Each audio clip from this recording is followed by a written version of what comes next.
तो दिल्ली में बीजेपी ने प्रेस कॉन्फ्रेंस करके इस मामले पर क्या कुछ कहा, ये सुनते हैं।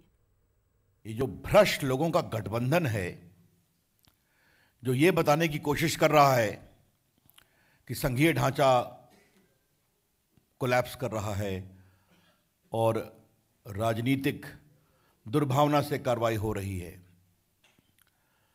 तो पहले उनको एक बात का जवाब देना पड़ेगा, क्या भ्रष्टाचार की जांच करना पाप है?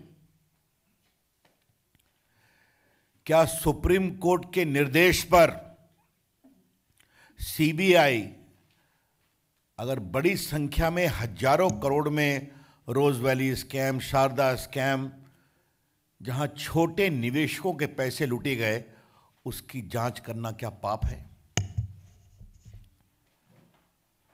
कांग्रेस पार्टी और वामपंथियों का क्या स्टैंड बदला है, अभी आपको हम बताएंगे। लेकिन बड़ा सवाल यह है, the fundamental question today is that this is not a gathbandhan, we call it an opportunistic alliance, but today it is also emerging as a coalition of the corrupt to save each other. और ऐसा करने के क्रम में सारी मर्यादाएं, संवैधानिक मर्यादाएं, शासन की मर्यादाएं, ये सब समाप्त हो गया है। श्रीमान केजरीवाल जी ने मुख्यमंत्री के रूप में धरना पर बैठने का एक नया निम्न स्तर शुरू किया था।